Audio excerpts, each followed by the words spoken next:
Excitement to go somewhere I've never been before. I think it's important to go places you've never been. So Alabama is, and the South as a whole, is never somewhere I've never really visited. But I think on the other side of it was a little bit of apprehension just because of the state of the world and kind of the racial relations that we're having that aren't necessarily safe for everyone. The Ku Klux Klan is still existing. The law, right? There's a lot going on in the world, and so I was like, do I really want to go? Do I really want to put myself in a position? So like, I hadn't even researched sundown towns enough to know like what part of town we should be on, kind of those things. But putting all like angst and fear to the side, I just really wanted to have an opportunity just to learn about the city, learn about Alabama. I had known some folks who were from there, and so I just wanted to kind of get the full scope of what Alabama had to offer and what was going on there. And you always hear weird stories about the South, about how it's different and it's like its own little different country within itself. So I just really wanted to explore the history of the world and what had happened there, what has perspired from, Martin Luther King to the civil rights movement to all those things. It's important just to kind of be where they were.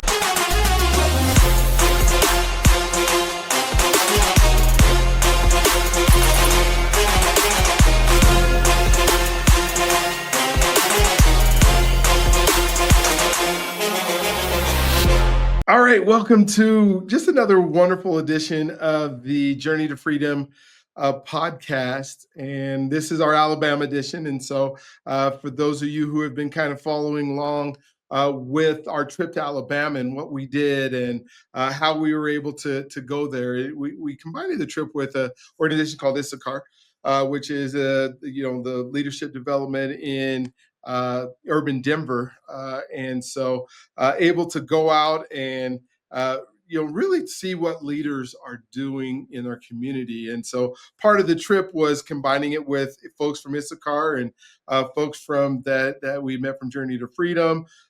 Thank you to Grand Design for helping us with sponsoring some of the folks to be able to get out there. But just thinking about the trip and thinking about what we do. And today I get to talk to Mr. Isaiah Thomas. And Isaiah is a native here in Colorado and has just been doing some phenomenal things and was able to go on the trip. And so I was wanting to do a podcast with Isaiah anyways.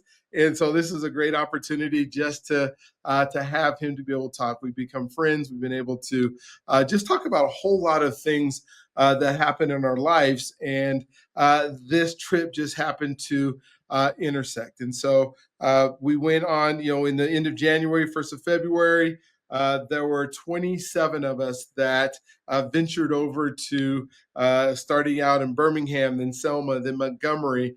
And it was really, we were talking about reconciliation and justice and what justice means, as well as civil rights and what does it mean in 2025 different than 2024. And yesterday, or you'll see on the podcast, if you look up the podcast from Kellen, you'll see somebody that is getting his life going and has his businesses and that kind of stuff. And then there's folks that are we had Josh, who's in his early 30s, and now we have Isaiah, who's some of the younger generation who is wasn't alive. Like I can't really say I was alive. Like in the 1960s, I was born in 65, but I can't say I can remember from 65 to 70 and everything that went on because I was like 3 years old. Like I just, I remember TV shows. I think our memory plays so many tricks on us, Isaiah. Like I remember because I saw it on TV, but did I see it on TV in 1967 or did I see it on TV in 1987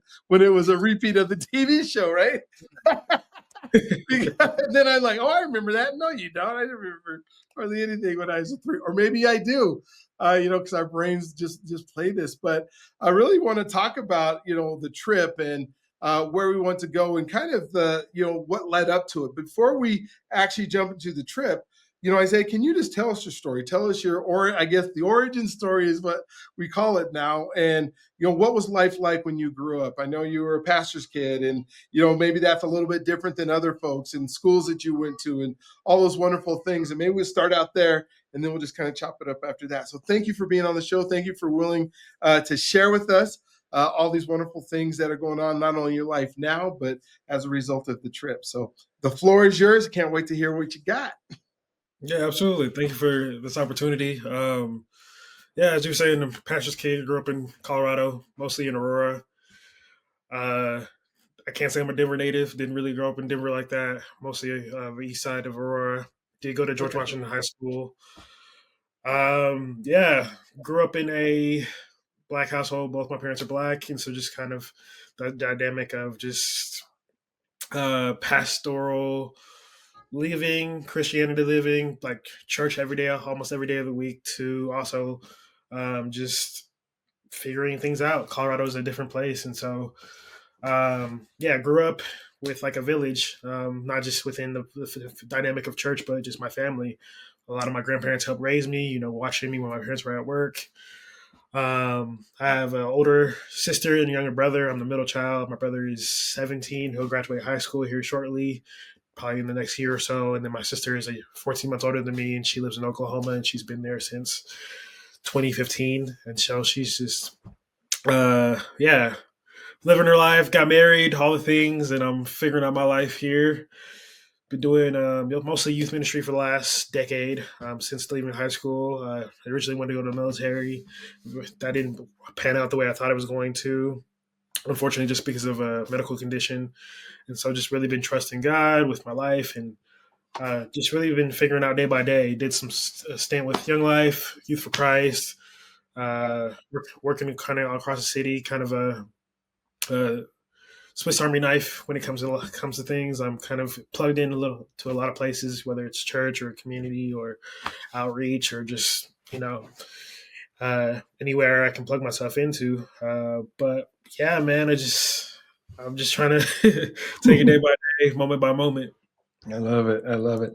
The the dynamic. You said you went to George Washington High School. Is that what you said? I did. Okay, so you went to GW, and so that's in the era when I was growing up, it was a predominantly black high school. I don't know what the dynamics were when you went in there. And so, did you have just kind of getting the lay of the land? Did you have a lot of maybe black history or talk about the things that had happened? Did you have some knowledge of what Alabama was probably going to look like? What I was thinking yesterday was as I was doing a podcast, I can't remember from 1970 when I started elementary school because we lived in Park Hill, and then my dad got an affirmative action job, and so we moved out to like I-25 and Arapahoe Road, and so I went to Cherry Creek High School. So there were like 35 folks of color in the whole 3,500 school that I went to. Not that it was bad; it was what it is. But we didn't learn anything of Black history. In fact, from my 1970 through my PhD, through my doctorate, I don't remember ever having a black teacher. I've had some black administrators and that kind of stuff, and so that just everything we got was from relatives and from people, and so I had a viewpoint of the South probably different than maybe you had, and so maybe kind of walk us through or talk about maybe some of the things you might have learned just by growing up in the community you did. Yeah, absolutely. So I have a completely different kind of growing up. So the first school I went to was a black private school in Park Hill, and so I had all black teachers for my first couple of years of school, from kindergarten to second grade, basically. And so we learned, the preamble. We learned the Black National Anthem. We learned kind of Black history, Okay. our numbers 1 through 100 in Spanish and in English. So we learned just like kind of like just what it meant to be American, really. Mhm. And then a culture shock of moving to Castle Rock and living there for a couple of years as well, and it being kind of the complete different. We didn't really learn anything about Black history. We didn't really learn anything about. We learned about history. We learned about how to play chess. Just kind of like a whole different dynamic. So everyone was in the entire school was required to learn how to play chess, and so it just two different dichotomies of like a Black excellence and honoring who you are and learning kind of the facets of life of both of different cultures, to kind of just a white privileged community, because we lived in a community where me and my sister were maybe 2 out of 5 or 6 people of color in Castle Rock. And this is before it kind of got developed too, so it's completely different now. But Black history was kind of embedded in who we were from early into our childhood on. From there, I've had Black teachers far and few since then. So I think when I moved into we moved back to Denver slash Aurora, like the Lowry area. We had a plethora of students that of different colors, but maybe one or two different black people of color or people of color in elementary school, and then went to a private middle school for a couple of years, and they had different people of color there, but they were more Middle Eastern. So that was a different dynamic. And then my last year, I went to Prairie, and I had again a plethora of different teachers of the different colors. And then in high school, I had, funny enough, just a white person teaching Black history, and she loved people of color, and she was really passionate about it. It just was an awkward dynamic because you're telling my history to me, but you don't look like me. Yeah.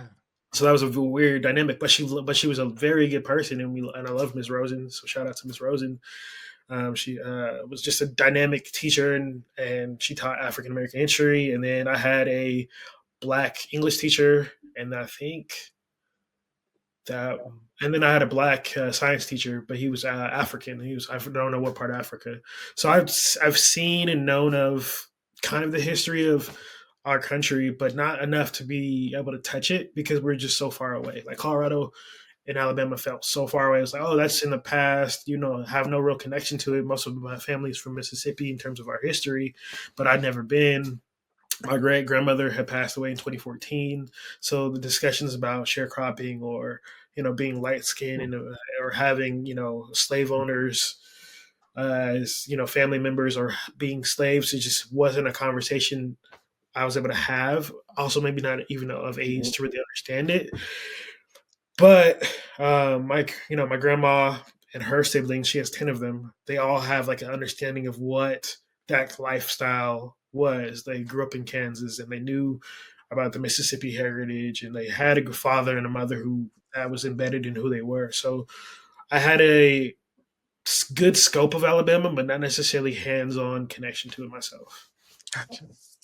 Cool. So we're getting ready to go on the trip, and Scott, and everybody who's part of it is saying, okay, Isaiah, you want to go on this trip. What were your initial thoughts? Is like, I'm in, I can't wait to find out more. I mean, the fact that you even had a class called African American History while you were in high school is huge, right? Because it just isn't taught everywhere. And so is it, I wanted to see some of the things I was learning, or you just was like, I'm in because of the people that were, we were able to go with? What was your initial thought? Mix of both. I think excitement to go somewhere I've never been before. I think it's important to go places you've never been. So Alabama and the South as a whole has never somewhere I've never really visited. The people as well. Like Scott is a wonderful person, and the team at Issachar are just good people. But I think on the other side of it was a little bit of apprehension just because of the state of the world and kind of the racial relations that we're having that aren't necessarily safe for everyone. They're let alone again, the Ku Klux Klan is still existing. The law, right? There's a lot going on in the world, and so I was like, do I really want to go? Do I really want to put myself in a position? So like, do I? I hadn't even researched sundown towns enough to know like what part of town we should be on, kind of those things. But putting all like angst and fear to the side, I just really wanted to have an opportunity just to learn about the city, learn about Alabama. I had known some folks who were from there, and so I just wanted to kind of get the full scope of what Alabama had to offer and what was going on there. And you always hear weird stories about the South, about how it's different, and it's like its own little different country within itself. So I just really wanted to explore the history of the world and what had happened there, what has transpired from Martin Luther King to the Civil Rights Movement to all those things. It's important just to kind of be where they were. I'd been to D.C. in October of last year and able to stand where Martin Luther King stood and go to the African American Museum. And so this was just like something I was like, oh, I need to add more knowledge and I need to have more experiences to just really walk in my Blackness, really know my history, and just explore that.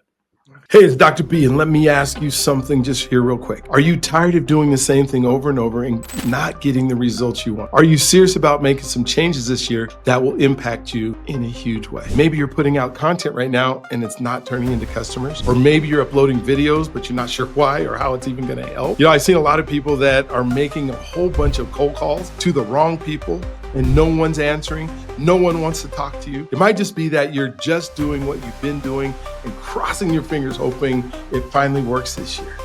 But let me tell you what, that is not a strategy, and it will continue not to work. That's why I created the Podcasting Challenge, and it's coming up fast. In just a few days, I'm going to walk you through the mindset, the tool set, and the skill set you need to create a powerful podcast. That's right, a podcast. You won't believe what a podcast can do.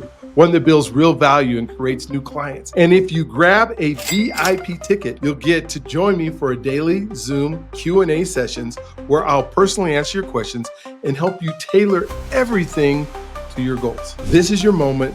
This is your year. Go to thepodcastingchallenge.com right now and save your seat. The link is in the show notes and the description. Thank you for watching these podcasts. Now let's get back to the conversation. Cool. So we get to the airport and now you start seeing the people that we're going to go on this trip with. Was there a feeling of like, oh man, this is going to be great? Or was it still like, I'm not sure who these people are? What, because a lot of them you hadn't met yet, then we met others as we got there. But was there like this excitement, or was it kind of like I just got to check this out? Excitement for sure. I saw some familiar faces, BJ, Stephen Cartwright, or some people I know. But I was excited just to see the people that look like me were going. I think it's important for people who don't look like us to go. Obviously, I think they should know the history as well. But I think it's important for people who, especially if you're from Colorado or if you grew up in Colorado, again, there's this level of detachment that you don't have with your history because it's, again, the distance within itself is there. Obviously, I grew up in Denver, and there's still some Black history there, but it just doesn't sit the same. There's not as much acclaim as if you were to go to Alabama, Mississippi, Georgia, kind of those places. And so I was excited looking around at pastors and, historians and, Black leaders in the community and people who really do love the culture. And I was excited for those things. And even people who might not have the same opinions or thoughts or feelings as us, that would have been cool too. I don't know if we had any people who were Muslim or anything like that who came on the trip, but I think it's important to have different perspectives of people who love history and love Black people to come on to the trip. So I was excited. Cool. So we fly there, we get there. Kellen reminded me and BJ reminded me it was a rough landing.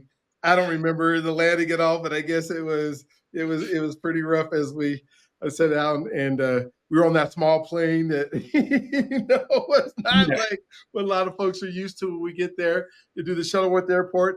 One of the things that at least Kellen said yesterday is where we kind of started developing relationships as a group, as a team, was around that barbecue machine. That was a vending machine in the baggage claim while we're waiting for our vans. When you saw that and saw the people reacting, did you feel kind of more comfortable? Because what I kind of thought about yesterday is we all came around something common that we all knew about, right? We all think about and know about barbecue. And so now we're comparing stories to barbecue all over the world that we've ever had or not had, and who's got the best barbecue. And we're kind of having some fun in that moment. Was that something that was kind of fun for you, just to kind of get to know people around some barbecue? Or yeah, absolutely. Breaking bread is everything, man. I think it's embedded in how you connect with people. So that was cool. I personally wouldn't have ate anything out of a vending machine. So kudos to those who did. But yeah, it's like barbecue is best smoked, not smoked in machine. I smoked in a smoker. So kudos to, I think, but it's those moments because you have like the debates of, well, who has the best barbecue and where's the best barbecue from? Is it Texas? Is it Tennessee? Is it vinegar based? Is it tomato based? Like you get those people who have different perspectives and like, opinions and thoughts, and you're like, okay, let's see who's really knows their stuff and who's just been like, they've had a little bit of barbecue. Such a great way for us to just start coming together as a group and as a team around an object or a thing that just happened to be where we had to wait. Was kind of neat. So we go to the hotel, then we end up and we have our first session with Jeff Campbell, who is the Emancipation Theater, and he kind of goes through story. And we even get to, as a group, start creating a story together. And we're meeting with different groups and starting to learn people. Was there anything in that session or anything that you said, oh man, this is going to be a good trip?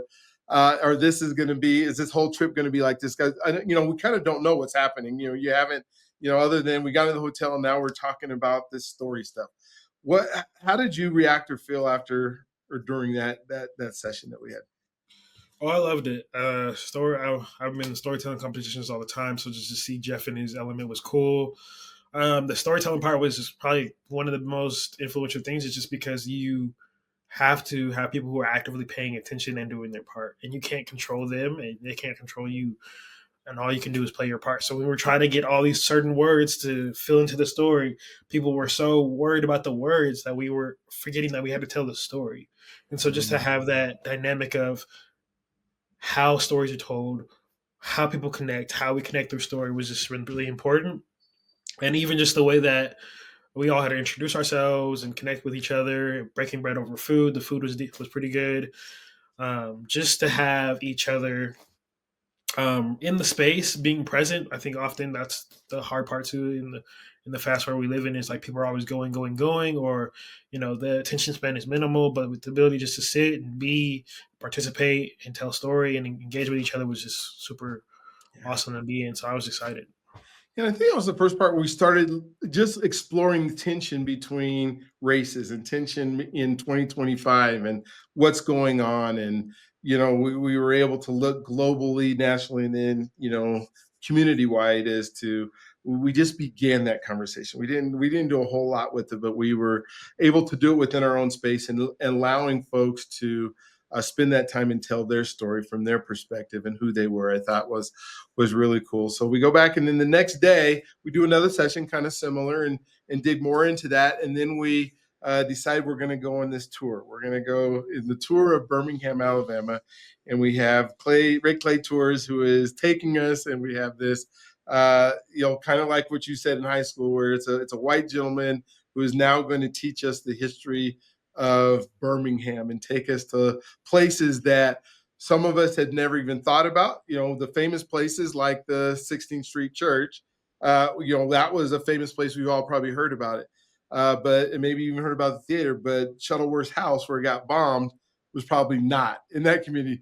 Kind of walk us through your feelings as we began to embark on that tour, and what you were thinking it was going to be, and then what it ended up being. Yeah, I knew it was going to probably be heart wrenching just because you're hearing history, a sad history at that. What I didn't expect it to be was eerie and kind of sad, like the environment itself. Because as we're going through the city, you just see the downcline of it all, like just the fact that the city's not thriving, that there's really no people out here, that there's no real economic happenings here. And so that was a kind of a duh moment, but it's also like you wouldn't know unless you go. Mm-hmm. Mm-hmm. So as we were going through the different places and we're hearing Clay talk, I think Clay was just a very dynamic teacher, professor in this way, because he was just so direct. He was just very honest. He was very to the point. He didn't really sugarcoat anything. He didn't sugarcoat anything at all, actually. And so just to have him just be honest about what had happened there, honest about his story and his connection to the city and him living there and why he does what he does. And then just kind of, again, to plant your feet in places, in spaces all across Birmingham was just was crazy. So whether it's we're on the bus and we're looking at the houses that all have been bombed, we're looking at the different neighborhoods as we're riding on the bus, or we're looking over and he's talking about, well, this place got bombed and this happened here, and this is where Shuttlesworth, like just everything culminating. It was heartbreaking, as well as it was just eye opening, because it's just like, this is not just a story in a book. This is actually something that happened here. This is like this is truth being lived out. And so I think I was definitely processing just like the fact that, like, how truthful everything we had heard in books and had been watching on TV had been, but it's a different dynamic when you're actually placing your physical body somewhere. So I struggled with having hope for the future as well as mourning what was. It was a very give and take kind of moment, bittersweet for sure. Yeah. Is there one or two things that you could say, okay, after the tour, these are two things that probably impacted me more than any other part of the tour, or and maybe why that was, and how you had that connection with those particular pieces in that. Yeah, I think all the facts. Um, just the fact that there was so much information that was being shared that impacted me because you're learning so much in such a small amount of time. But I think nothing hit me more than the last maybe 2 minutes with Clay and his quote that he always ends the tour in, and just how he had lost hope and just the deep feeling you felt when he just talked about hopelessness. Because I can understand that more than anything. I think in the times we're living and in the history of our country and the way that the world is, hope can be far and few, especially with whether the political system we're looking at, the economic system, or just homelessness, um, the state of the world, and just any and everything can just cause you to be more and more hopeless. And so I just sat with that more Yeah. than anything. And I could, for me, because I was able to go the year before, and I got to meet Clay, and this is the second time hearing Clay, and Clay doesn't change. I mean, he's Clay, and over and over as he's done thousands of these same tours. But I think what was different for me, and maybe you can tie it here, is when I went in 2024, it was before our presidential election. When I went in Mm. 2025, we had just had a presidential election where there was so much divisiveness in our country over this election. And now we're sitting in a city and we're learning about politicians, we're learning about police chiefs, we're learning about the political system of the 1960s. And then now I have the ability to compare it to what's happening right now in 2025 in Birmingham, Alabama. And it didn't seem as much of a different, like there wasn't a whole lot different in Birmingham. It didn't seem that way. I mean, obviously there was. I mean, Yeah. but it seemed so quiet and so still so segregated and still so, project housing on one side of the street and nicer houses on the other side of the street. But then this a decrepitation of a city where there was nothing going on. There's, like you said, no e-commerce, no people walking around. It didn't look like there was any business being done. Do you think that election or what have we just gone through as a country affected some of the way that you viewed Birmingham? Yes and no. I think initially yes, because you're like, okay, how did it affect the South? Because we always talk about the South as like it's already a divisive, Hmm. different place. But then when you look at Birmingham as a whole, it just didn't feel any different. I felt like it's because of the way Clay had described it. It was like this is just how it's been. Once the economy and all the money had left, you get this dead grass, these uncared for places. You get you get you get the the mass exodus results. And so I think it was like, oh, this is what happens when division takes place, and then after division takes place, when choices are made, and what those choices result in. Because as he was talking about it, he just said like when the white people decided to leave, the economy left with them because they were kind of helping, the city as a whole. And so I was like, oh, I guess, but then it just in a global or a national way, it's like, oh, this is what happens when you don't like what's going on and you decide to just go ahead and leave. You Really? leave things in shambles. Wow. So we finished the tour and we decide we're going to go meet Janice Kelsey that Yes. evening, and a different perspective because Janice Kelsey had lived during that time. Right. Um, And so maybe kind of just walk through, I don't know what the expectation was, but when she started talking, and then her brother was there, and they started talking about those times, and then the son was there as a result of things that mom had done. What kind of impact or what are your thoughts from that time? Yeah. I think it's different to hear about history. But it's even different when you are talking to living history, people who are there, people who experienced it. Whether it's you talk to people who were at ground zero at 9/11, or even Colorado history, somebody who's at the theater shooting but they survived, or they were the other opposite end of the thing. It's different to have those conversations versus being, in proximity. So just to have those conversations with her, to hear her story and see like the impact that youth and children have versus adults, and just to see that we all have a part to play was super cool. But just also to see, hear about the sadness of like her being, or maybe one or two different degrees away from the 16th Street bombing. She's like, oh, we went to school together. We knew who these people were. These weren't just figurative beings. This wasn't Marvel Captain America. This was, Susie from down the street. Just to see that was very different. But it was encouraging because again, she gets to tell her story and it doesn't die. Like the truth doesn't die because it's been hidden or it's been whitewashed or whatever you want to call it. It's actually continuing to move on, and whether it's just her brother or her son or just the family dynamic, you get to see the fact that like,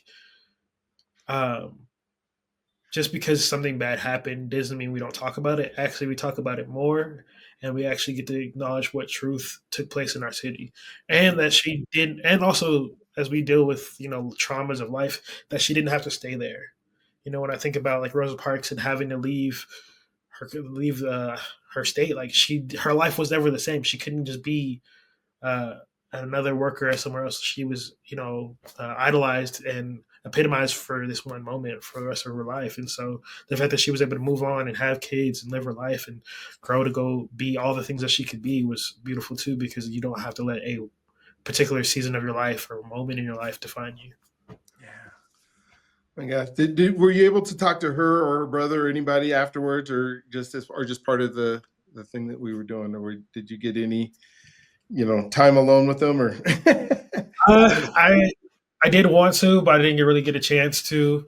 But just to hear her story, to ask her questions, to see where her heart and head were, to see the joy in her heart. I know she had a lot going on in the last year. Just to see her in good spirits was beautiful within itself. And I think it just provides another layer of hope, because this too shall pass. Is just kind of where we are in our lives. And we were meeting at where we met her and got to talk to her as one of the bigger churches that's in the Alabama area. And I know as you are a youth pastor and think about church and the dynamics, did you notice anything about the church or how it was laid out or the people that were there that seemed anything different than how we go to church here, or was it just another place where you could worship? What was your thought of that? I guess the atmosphere there. Yeah, well, the size gets you first because it's huge. It was a huge church.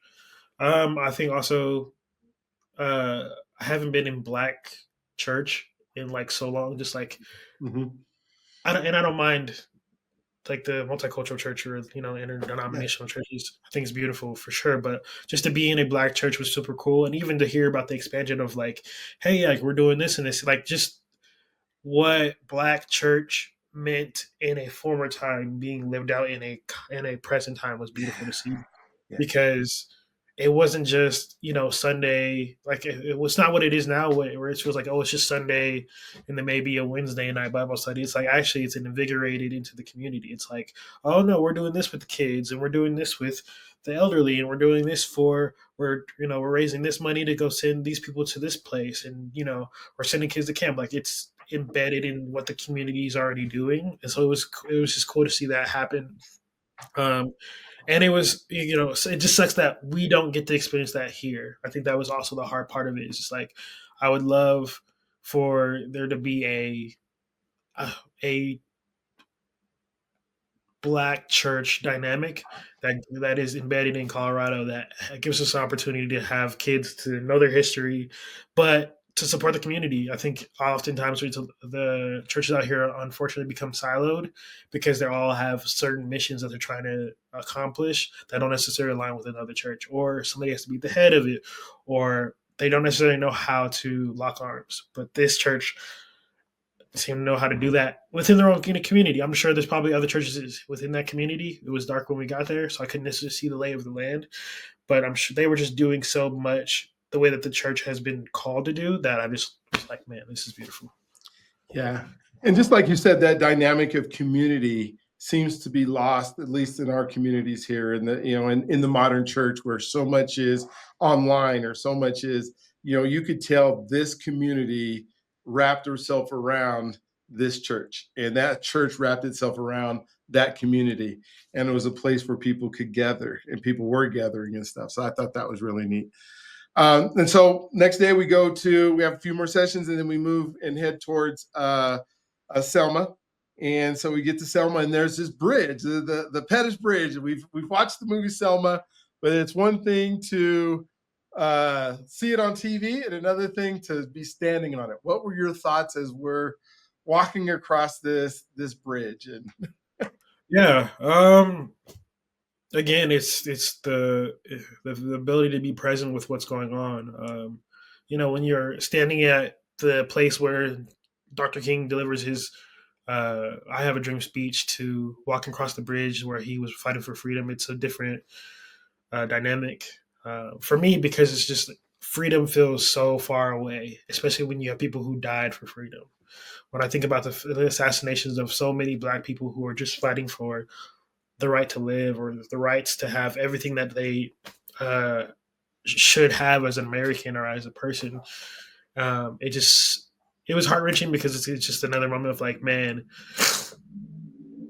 did he know? Like, did Dr. King know what was on the other side of walking on this bridge? Did he know the value of his life walking across the bridge? Did they know what this was going to lead to? Um, it reevaluates for me just the counting the cost. Is it are you fighting for something, or are you just living day to day, or are you in survival mode? And just the fact that a lot of people in my generation, we are often so far off from the ability to think about freedom and think about justice, because we are so embedded in a survival mode, or so embedded in hopelessness, or embedded in just our situations, that there's nothing further than us to fight for. So the fact that we had someone and a group of people who are actively looking for more, and we get to be direct descendants of those things, and directly affected by those things, it was just beautiful. But also, it was sad. It was just sad again, because why are we having to fight for something that should naturally be our own? Yeah. You think thousands of bridges all over the world and the country, millions of bridges, and that's just a bridge, but that bridge has so much significance into, and for me, I kind of said in the bridge this time a little bit differently than last time, because the first time I'd watched Selma, then I go to the bridge and okay, this bridge isn't as big as it looks in the movie, and all those people and walking through. This time, because I watched Selma again and I had already been to the bridge, Selma made a new, because now I could, when I'm watching the movie, it's a little bit different. And so, but just the significance, and then that walking back from the end of the bridge to the AME church, and just thinking, I was thinking this time, what were the folks who were going on this march thinking as they were, and when the march actually happened, that our bloody Sunday had already happened. So the next time they're doing it, they're going, we could do this and die. And we're willing to walk from this AME church, and we're going to walk over this bridge that's named after this really bad man. And on the other side is this, group of Army, National Guard folks that hate me, and I'm still going to go through it. And you stand there and go, oh my gosh, they were willing. And then I thought to myself, was I willing, or would I have been willing? And I hope I would have been. I mean, I can't go back to that time. It was, and say I did it, but I don't know, based on what I know now, and thinking about your family, and thinking about my kids, and thinking about my wife, all the dynamics of my life that are so important. Would I have packed up a suitcase, willing to walk for 3 or 4 days, to fight something that this injustice is happening? Yeah. So the AME church. So now we walk over to the AME church, and it's just quiet. It's like, obviously not open because it's nighttime. Any thoughts when you got to that church, and about you, and we just walked the bridge, that kind of stuff? Yeah, I think the dilapidated parts of where we walk through were just like, man, it's never. I've never been to a ghost town. I've never been to something so worn down. Whether I've heard about Chicago, places like those places like that, where it's like it's just a ghost town, and so to actually experience it was just weird. It was again an airy feeling, but to get to the church and just see like, okay, this wasn't just a stroll of like you walk to here and there. It's like actually, and the amount of people, just like the amount of people who are willing to, uh, again, fight oppositions that I think we don't necessarily have in the same dynamic. People like actual physical threat to your livelihood. Yeah. Um, and so, yeah, it was cool to be there, but also to see that um, the honor or respect that was given over that's still being maintained today. Because it's one thing to like say, "Oh, this happened, let's give honor to it," but to actually have his statue still be there, and the monuments, just like the names, like again something holding weight today that meant so much then, still having meaning now is super Yeah. life giving. Yeah, so cool. So then we leave the church and we go have a dinner together, and we're still creating relationship and still talking about story and getting to know each other. And I know what's coming, and I know that the next day is going to be something that's probably hard to go through. So I wanted to make sure that we fulfill some kind of enjoyment and some fun the night before. And I think everybody got that. And we're at this restaurant. It's a Mexican restaurant, and those people work so hard to be able to serve us. And I think we just super enjoyed our time together. And then the next day, we start driving to Montgomery, and I have a guy named Dr. Mack who comes on, and he kind of shares with us maybe some of the insights of history, what types of things we might see at the museum. Any thoughts on Mack's talk or things that you remember from it that you may have known or may not have known after hearing all the work that he did in order to lift up folks of color in this calendar and these things that we've had? Yeah, I think just the depth of truth that he knew. Like I think we often talk about history and the facts, but the fact that he just knew so much and that he wouldn't sugarcoat it was what I appreciated, because there was a little bit of cussing and a little bit of just like he's just like this is what it is, and I Yeah. appreciated that because I think the thing that often is missing is just the ability to give just unfiltered truth for there to be change. And so his ability to develop this calendar, to do the historical studying, to acknowledge like the hardships and the truth and the dates, and just to see a physical manifestation of hard work and dedication put into knowing what's actually happened was just so super encouraging. And and it was an invitation, and not just to put it up somewhere and have it, but it was an invitation to actually experience the fact that this is something that somebody had took the time to really dedicate to want to share with others, to not just hold it in and become again a silo or isolated, but actually share with the world like this is what's going on, this is what has happened. And again, a level of like it was respectful even in his ability to share the truth. It wasn't like I was offended. It was like, oh man, he could have said that differently. It was like, actually, man, that was a way That to was right say it. on. That was I need to say it. Cool. So we get to the museum. You've been now to the African American Museum in DC. So Yep. you've seen that. You've kind of experienced what that is, and you're probably feeling like this is going to be similar or close to that museum. Um, Talk to me about the museum and maybe even make that comparison, because folks we've talked to so far haven't been able to make that comparison of the Yeah. two, and maybe kind of walk us through some of the things that you saw and heard that maybe be a little bit different than the other museum, or just what I guess maybe surprised you that you saw that you weren't thinking you were going to. Yeah, I think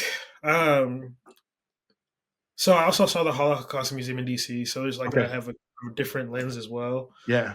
When walking into African American Museum in DC, you have a lot of joy. Like it's like a very upbeat, happy place. The basement has the soul food. You're hearing Beyonce and like a whole bunch of different artists as you go throughout the museum. So you're exploring the history in a different way. They had and I think at that point they had the Emmett Till um, images and like stuff like they were focusing on him. So there was a lot there, but it was completely different when we were in Hmm. Montgomery, because it's it's just sadness. It's just brutality. It's violence. It's harsh.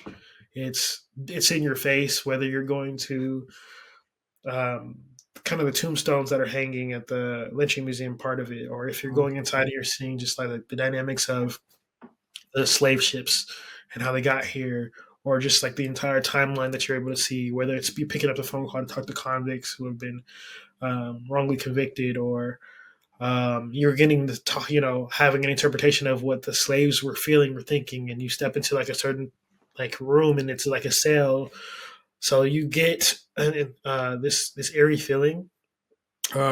Contrary to even like the Holocaust Museum, which they're both kind of the Holocaust Museum is huge, Mhm.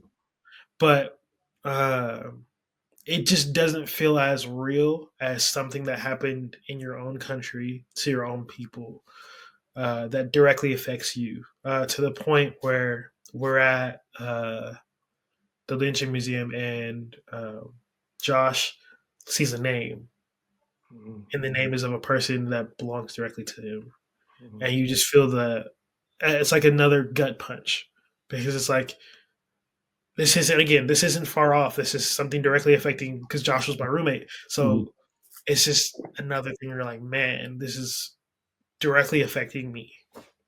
Uh, but also it just speaks to the fact that like there is always going to be something worth fighting for. You just have to be willing to put yourself out there to fight for it. Yeah. And so just to have that be a truth and reality of and a reminder, because I think again we get caught up so caught up in life that we rob ourselves of the opportunity to be like, you know what, actually there's something more important. There's something bigger than me that I should be fighting for, whether it's me or it's my family or it's wrongful convictions. You were at the wrongful convictions thing here at Issachar.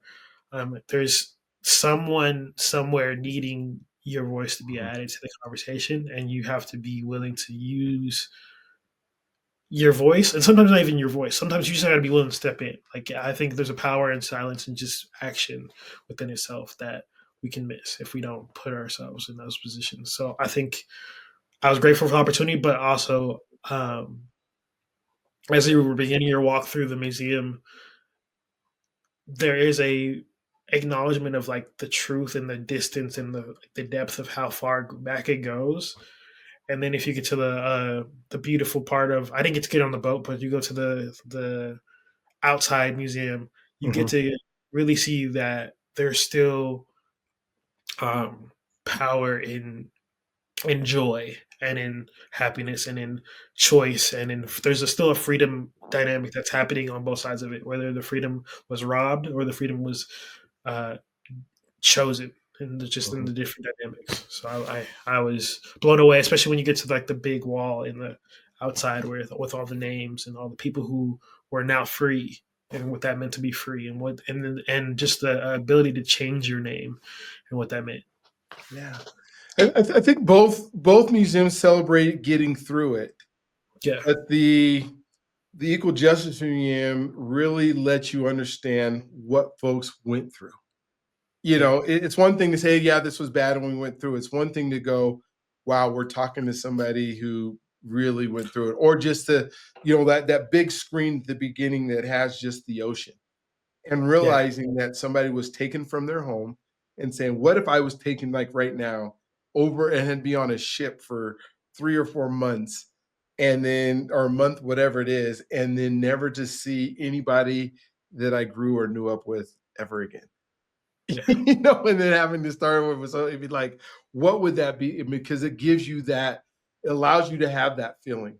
Whereas the museum in DC, just you want to celebrate. Hey, yes, this is part of my heritage. This is, we've made it through and we're not all the way done yet, but we still, this is we got to jump the broom and all the things that are the cool parts of it. And then you walk out of this museum just I get, for me, angry at both times still that we've only come a little bit. I mean, we haven't come as far as what the dream was. We haven't come as far as, maybe we would want to be. It's still a process. We still have issues that are going on. Um, so we get done with the trip. We have, we have this last, gathering together as we kind of talk. And that one kind of felt as we had white brothers and sisters and black folks that were there that had just come to the museum, decompressing. It seemed like it was I'm glad we did it, but there was tension in the air. There was, whether it was Josh finding his family or James just going, I'm going through this stuff that feels like this my whole life. How do I reconcile? What were your thoughts as we're finalizing our story and relationships? I'm glad that we have them. About I'm in this room and now I have to go home and be in rooms like this all over again. Yeah, I think it left me with a choice to make about how I wanted to engage with people, like whether it was black people or whether it was white people, or just going home to deal with myself. Because I came home and I was like thinking about just working as stuff, and I had never felt more like a slave until after I left. I was like, man, I'm just going back to do all this work. I'm just going to continue working the same way that these people had fought for our lives. They're just working. They were not like there was no culmination of anything but today, tomorrow, and this is what it was. And so I was struggling with that. I was like, okay, I want to do something more than just go to work every day. I want to do something more than just um, clock in, clock out, and put money towards bills. Like it just felt is a struggle there for sure. But I also wanted to choose to be loving and kind and be a peacemaker, not a peacekeeper. And I think oftentimes in order to do that, you have to be willing to listen and not really willing to talk. So oftentimes you're like, man, you talk today. I'm like, yeah, but the reason why I'm often quiet is because there's somebody in the room who's not willing to speak, who's needs an opportunity. And oftentimes it's not me. I have a decent gift to gab, so I don't feel that it's necessary. I've got plenty of people in my family who love to talk and talk a lot. So I'm kind of just like hands off in that way. But I think I felt it. I felt James his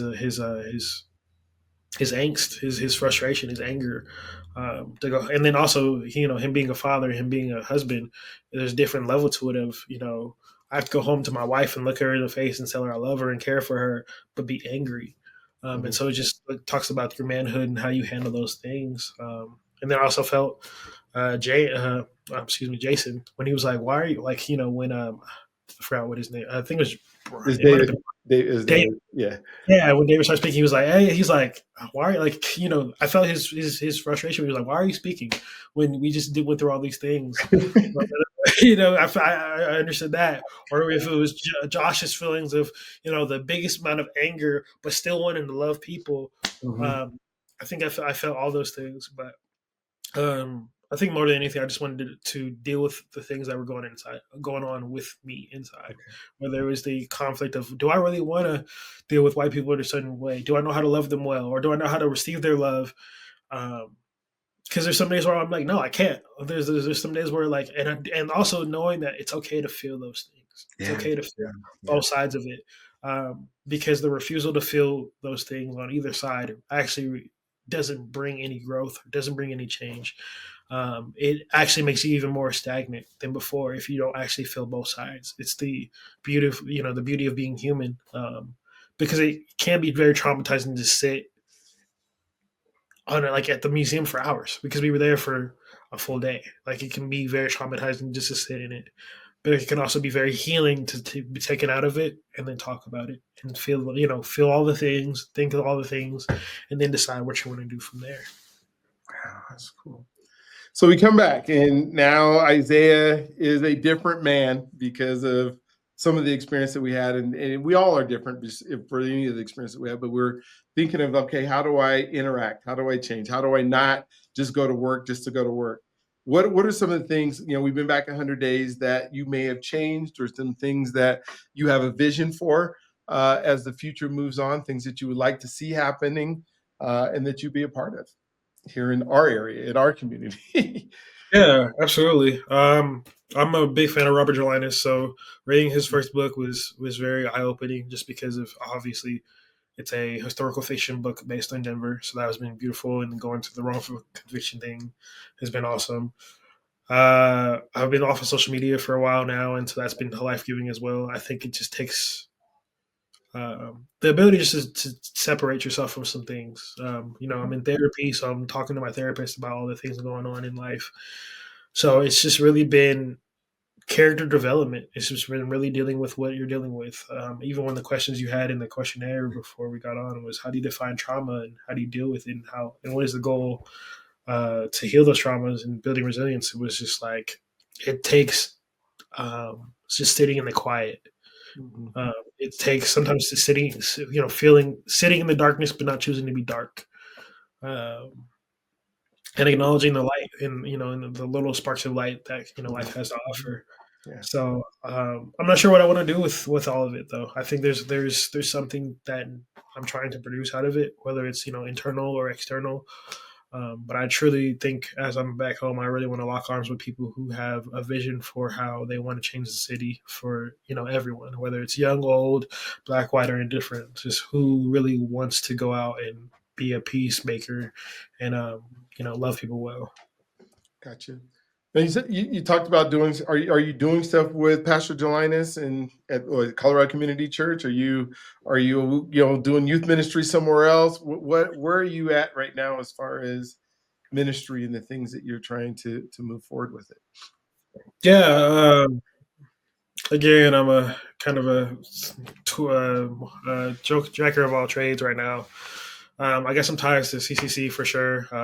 Supporting Janice in any way I can. I bought both his books. I'm looking forward to the third one that's coming out. I've sat down with him a couple of times just to talk about his heart and his passion towards wrongful convictions. I've even got an opportunity to talk to Jason, the most recently, second most recently, excuse me, a person who's been helped by the Innocence Project out here in Mhm. Colorado. Yeah. Um, I'm trying to just keep my ear to the ground. I'm not sure what to do or who to do it with. I've worked with the history of Colorado history of churches out here with Jared Mackey. I'm kind of tied with a lot of the churches out here, whether it's Embassy Christian Bible Church, the Connection Church, Refuge with Stephen Cartwright. So I'm really just trying to be plugged in as much as possible in different ways. Um, Mostly in a youth lens, just because that's my expertise at the moment. But church lens as a whole, because I've been in church my whole life. Mhm. I could probably count on my hands and toes how many times I've missed church on a Sunday, kind of thing. But I think more than anything, I really want to change the way that the church is for me and for the people around me. That it can be everything we saw in Alabama with Dr. Kelsey's knowledge is that it's meant to serve the community. It's meant to Mhm. serve others. It's not just a pop in, pop out kind of thing that we've made it to be in the last couple of years post pandemic. Wow. What didn't we talk about that you wanted to make sure that we covered in this conversation today?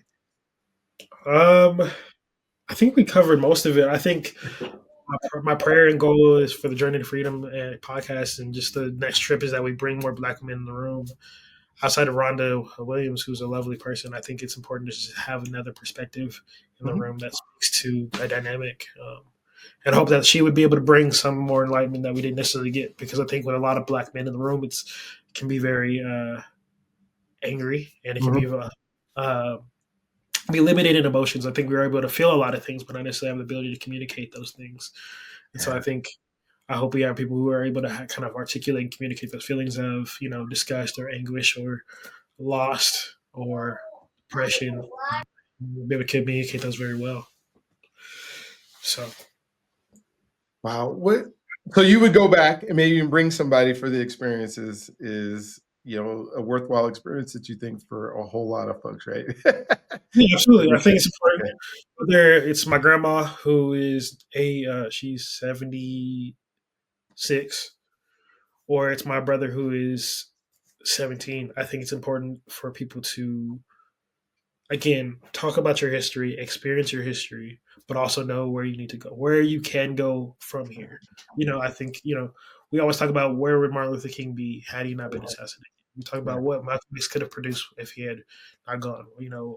What the Black Panther Party would have had done Mhm. had it not necessarily been disbanded or in the way Yeah. it was. Yeah. Oh my gosh. Well, thank you so much for being a part of this today. Thank you for sharing your heart, sharing your mind. This isn't going to be the end. We're going to do this journey. We're going to take more people, I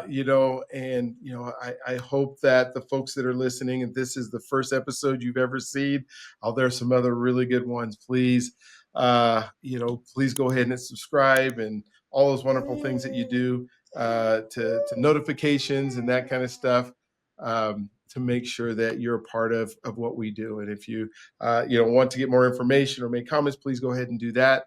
Isaiah, it has been, just like I said, a pleasure to have you on today and to have you. And for those of you, I want to always end with this, that you're God's greatest gift.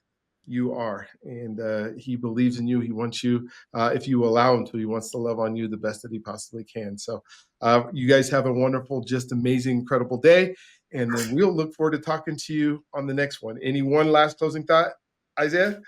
No, God bless. Thank you. All right, God bless. We'll see you on the next one.